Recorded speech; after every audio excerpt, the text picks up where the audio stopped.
இங்கே நடக்கிறதுனால கைலாயமே இங்கே சூட்சமத்தில் இடம் பெயர்ந்து அமர்ந்து, அதாவது சூட்சமாக அது வந்து கைலாயத்தோட கைலாயா சேர்ந்த இடம். இப்போ இங்கனக்குள்ளே இருக்கா அப்படின்னா கிடையாது, தலம் வேறு இடத்துல இருக்கும், மேலே இருக்கும். கைலாயம் எப்படி கைலாயம் வந்து மேலே இருக்கும், அதே மாதிரி சபையும் கைலாயம் ஒன்றா கலந்த நிலை தான். கைலாயத்தை இடம் மாற்றி அப்படின்னு இங்கேருந்தான் சிவபெருமான ஆட்சி பண்ணதாக சொல்லப்படுது. நிலை அப்படி அது சூட்சமம் என்ன பரிமாணத்துக்குள்ளே அப்படி வரும். அப்போ வந்து இங்கே இப்போ நடக்கக்கூடிய பூஜைகள் ஒவ்வொன்றும் வந்து பிரபஞ்ச பூஜை. இங்கே நடக்கக்கூடிய பூஜை வந்து கைலாயத்தில் நடக்கும். இப்போ இன்றைக்கி பார்த்தோன்னா இன்றைக்கி முருகப்பெருமானை முதன்மையாக வச்சு எல்லா தேவர்கள் சித்தர்கள் முக்கோடி தேவர்கள் எல்லாருமே இன்றைக்கி ஒன்று கூடிடுவாங்க. நடத்தக்கூடிய பூஜையில் எல்லாம் சூட்சமத்தில் ஒன்றா இருந்திருப்பாங்க. இயல்பு பூஜையிலேயே சூட்சமத்தில் பிரம்ம முகூர்த்தத்திலேருந்தே பூஜை நடந்துக்கிட்டு இருக்கோம். நமக்கு தெரியாது.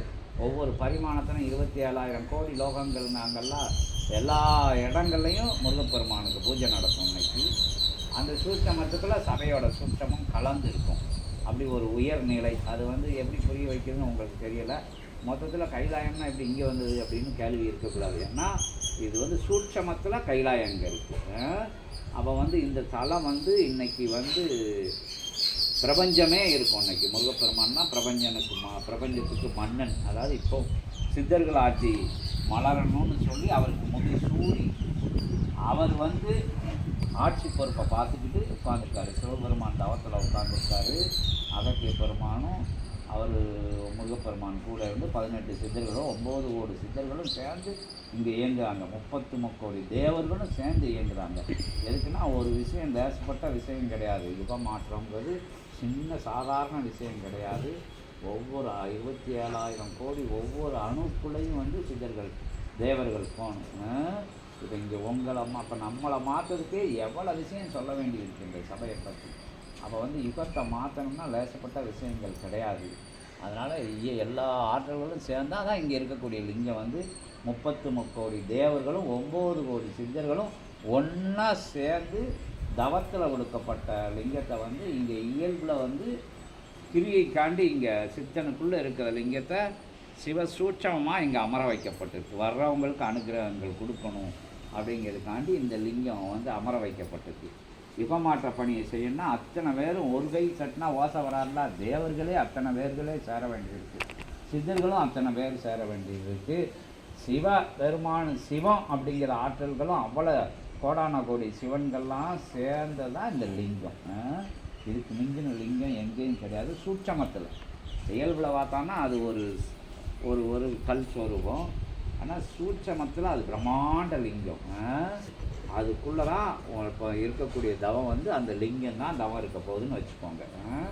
அப்போ வந்து எப்படி வைக்க போனால் ஒட்டு மொத்த சுழி முனைகள் ஒன்றா சேர்ந்தது விநாயகரோட சுழிமுனையோடு இருக்குது. விநாயகர் வந்து சித்தனோட சுழிமுனைக்குள்ளே இருக்கார். அப்போ சித்தனை நம்புதவங்களோட சுழிமுனையெல்லாம் சித்தனோட இப்போ இருக்கக்கூடிய தவத்தில் உள்ளே வரும். அதான் இங்கே நடக்கக்கூடிய சூட்சமும். அப்படி உயர் சூட்சமும் இங்கே நடக்கும். அப்போ எப்படி இறை சூட்சமத்துக்குள்ளே போகல வினைகள் கலையும். உங்களோட வினைகள் வந்து அது தன்னால் துண்டக்கானம் துணிக்கானன்னு ஓடும், தெருக்கு தலை வெறிக்க ஓடும். உள்ளே போகிறாங்க, தவ சித்திக்குள்ளே போகிறாங்க, சிவ சூட்சமத்துக்குள்ளே போகிறாங்கன்னு சொல்லிட்டு அங்கே பார்த்து இங்கே வந்து திருஷ்டி ஒரு ஜென்மத்தில் உள்ளதெல்லாம் கொஞ்ச நேரத்துக்கு உங்களை விட்டு தூரம் ஓடி போயிடும். அதை நீங்கள் கப்புன்னு பிடிக்கணும். தவம்னா இங்கே எனக்கு அதை கொடு இதை கொடு அப்படி கொடு இப்படி கொடு வேண்டக்கூடாது யாரும்.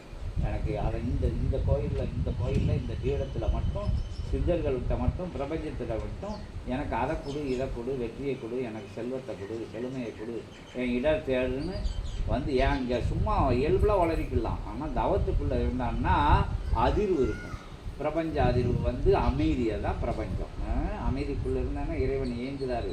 ஒன்றுமில்லாத இருக்கிறதா இயங்குதார். அப்போ தவங்கிறது அமைதி. இந்திரியங்கள்லாம் சலனப்பட்டு இருக்கும். இந்திரியங்கள்லாம் அதை பார்த்து இதை பார்த்து அதனால் குணங்கள் போய் அதிர்வில் இருப்போம். நம்ம தவங்கிறது வந்து எல்லா அதிர்வையும் கட்டுப்படுத்தி நிற்பாட்டது, இந்திரியங்களை மறக்குது. அப்போ தான் இறைநிலை சித்திக்கும். அதுதான் தவநிலைன்னு எல்லாரும் சொல்லுவாங்க. என்ன அப்போ வந்து இங்கே வந்து உங்களுக்கு எப்படி தவம் சித்திக்கப்படுதுன்னா இங்கே 11,000 யுகமாக செஞ்ச புண்ணிய ஆற்றல்கள் இருக்குது. அப்போ அது சித்தனுக்குள்ளே இருந்து செயல்படையில் உங்கள் பாவ சாபங்களை விமோசனம் கொடுத்து உங்களோட மூலாதாரத்தில் இருந்து ஆற்றலை எடுத்து சித்தனோட ஆற்றல்னால உங்களுக்கு காட்சிகள் தவசித்தி இதெல்லாம். சித்தனோட ஆற்றல்னா சிவனோட ஆற்றல், சிவனோட ஆற்றல்னா பிரபஞ்சத்தோட ஆற்றல். முருகப்பெருமான் ஆற்றல், சிவபெருமான் ஆற்றல், அம்பிகையோட ஆற்றல், தேவாதி தேவர்கள், சித்த பெருமக்கள் எல்லாரோடைய ஆற்றலும் சேர்ந்த தவம் தான் இப்போ இருக்க போகிற தவம். அப்போ இது பிரபஞ்ச தவம். இங்கே இருக்கிறதுக்கு இதை வடிவமைச்சு உட்கார்ந்தவர் அகத்திய பெருமான்.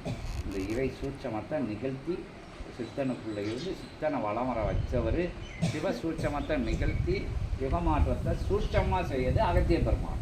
சித்தர்கள், அதாவது சித்தர்களோட தலைவர், சித்தர்கள் ஆட்சி தொடங்கிடுச்சிங்காங்கல்ல அப்படிங்கிற விஷயம் இதுக்குள்ள ரொம்ப ரொம்ப இப்போ அவர் செய்யலையா இவர் செய்யலையா, பரந்தாமன் வரலையா அவர் வரலையா இவர் வரலையானா எல்லாம் சேர்ந்த விஷயம் தான் இங்கே நடந்துட்டு எல்லாம் சேர்ந்ததான் சிவம். சிவம் தான் இந்த விஷயங்களை கண்டுக்கிட்டு இருக்காரு. இன்றைக்கி முருகப்பெருமானோட ஆற்றலுக்கு பூஜை. அப்போ முருகப்பெருமான் பிரதானமாக இருந்து அவர் சிவத்துக்கு இணையானவர்னு சொல்லப்படுறது. அவரோட ஆற்றலாக பகிரக்கூடிய தலம், பகிரக்கூடிய ஒரு பூஜை இது.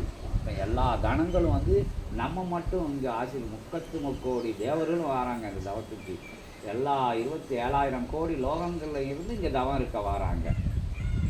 அப்போ அப்படி இருக்கையில் இங்கே எல்லாம் தவத்தில் உட்காந்துருப்பாங்க, நமக்கு முன்னாடியே உட்காந்துருப்பாங்க. சூட்சமத்தில் பிரம்மம் இதில் இருந்து நடந்துக்கு இடையிலாவது தவம் நடக்கும். அவங்களுக்கு இடையில நம்மளை தவத்தில், அதாவது சித்தனுக்கு இடையில, சித்தனுக்கு உள்ள சிவசபைக்கு உள்ள அமரக்கூடிய நிலை தான் இந்த நிலை. அதுக்காக அகத்திய பெருமான்ட்டு அனுமதி கேட்கணும். ஒரு சிஸ்டத்துக்குள்ளே போகிறதுக்கு எத்தனை கோடுவேர்டு போட்டிருக்கே, எத்தனை பாஸ்வேர்டு போட்டிருக்கே, அது எத்தனை விஷயங்கள் போட்டு ஒரு இருப்பில் போக வேண்டியது. அது மாதிரி இந்த அகத்தியர் சூட்சமத்துக்குள்ளே போகிறதுக்கு சிவ சூட்சமாக இருந்தாலும் அகத்திய பெருமானுங்கிற பாஸ்வேர்டை அடித்தா தான் உள்ள அவர் கேட்ட திறந்துடுவார். அவர்கிட்ட அனுமதி கேட்கு, உங்களுக்கு புரிய முடி சொல்லுது. அவர் தான் தலைவர் இங்கே, அவர்கிட்ட அனுமதி கேட்டால் தான் போக முடியும். ஏன்னா அகத்திய பெருமானு, சிவபெருமானு, முருகப்பெருமானு, பரந்தாம, சித்தர்கள் தேவர்கள்லாம் அவ்வளோ மரியாதை கொடுத்து வச்சுருக்காங்க. அவர் சிவமாக மிழுந்தவங்க தான் சித்தர்கள். அவங்க நிலை இருக்குது, அதெல்லாம் பின்னாடி பார்த்துக்கிடுவோம். எல்லாத்துக்கும் தலைவர் அகத்திய பெருமான், சித்தர்களோட தலைவர். அவரோட சபை தான் இது.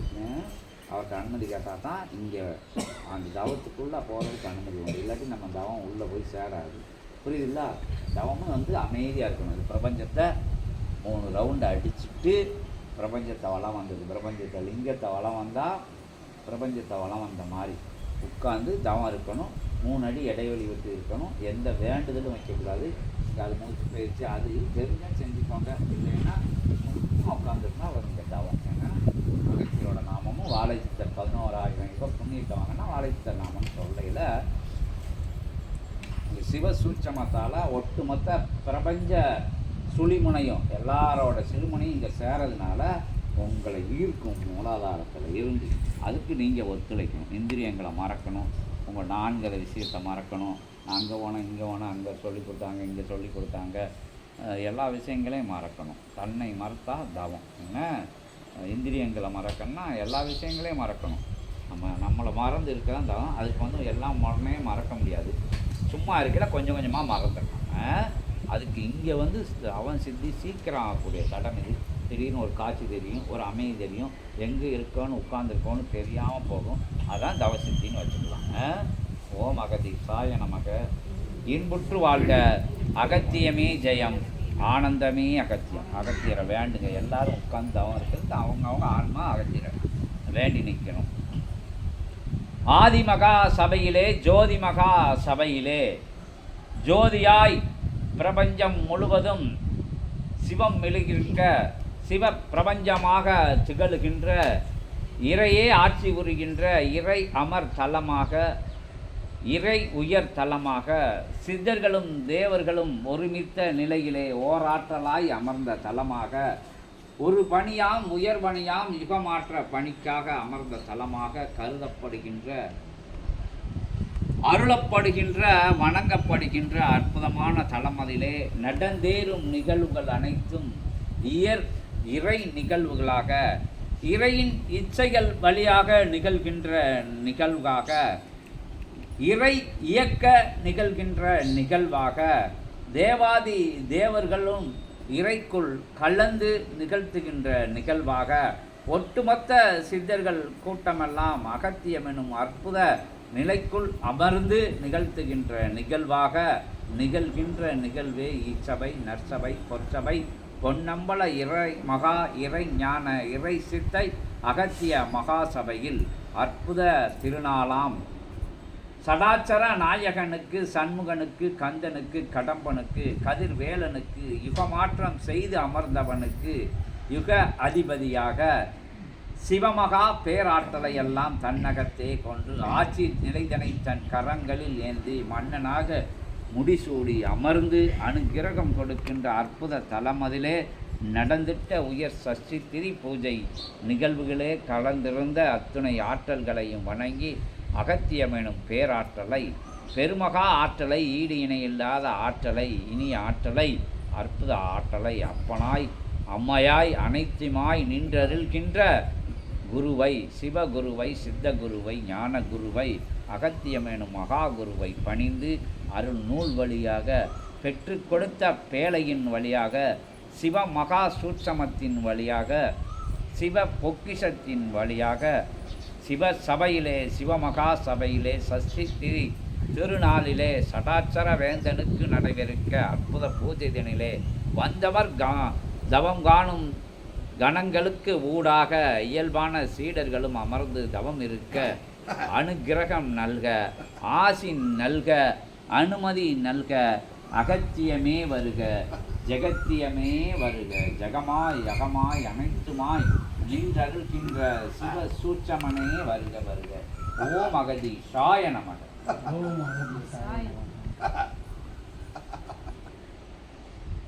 இறைநிலை உணரும் உயர்நிலை சூட்சமம் தனை உள்நிலை ஆழ்நிலை தவநிலைக்குள் பொக்கிஷமாய் பெற்றவனே பெற்று வழங்கியவன் வந்து அமர்ந்திருக்கின்றோம். ஓம் அகதீஷாய நமக. அருள் வேல் நிலைகளெல்லாம் சம்ஹார நிலை கொண்ட அருள்வேல் நிலைகளெல்லாம் அற்புதமாய் சிவசக்தியின் சொரூபமாக ஏற்று நிற்கின்ற சித்தனே உன் நிலையது அருகாமையில் நிற்கும் தேவியின் அருள் கரமதிலிருந்து பெற்ற அருள் திருமுருகப் பெருமானுடைய கரமிருக்கும் வேலினை நூலாக பெற்றவனே நூலாய் வந்தமர்ந்தோம் அகத்தியன். ஓம் அகதீஷாய நமக. உன் அருள் நிலைக்குள் அற்புதமாய் இறைநிலை சூட்சமத்தை அறிகின்ற ஆழ்நிலை ஞானத்தை அற்புதமாக கற்றுக் கொடுக்கும் வாழும் சித்தனே வாழும் இறைகுருவே உன்னை வாழ்த்தவல்ல அற்புத நிலையதை இகலோகமதிலிருந்து எமக்கு தலம் கொடுத்து எதிரமர்ந்து வாழ்த்த வைத்தவனே வணங்குகின்றோம். ஓம் அகதீஷாய நமக. சிவசக்தியின் சொரூபமாக வீற்றிருக்கும் உன்கரம் இருந்து பெற்ற அருள்வேல் பிரபஞ்சமதில் அற்புத நிலையது மாறுகின்ற பணிதனை ஆற்றிக்கொண்டிருக்கின்ற அப்பணி உயர்ந்தோங்குகின்ற இன்னல் வேலைதனில் காணும் அற்புத சஷ்டி பெருவிழாவின் நிலைதனை அகத்தியன் யாம் ஏற்று வந்து அமர்ந்திருக்கின்றோம்.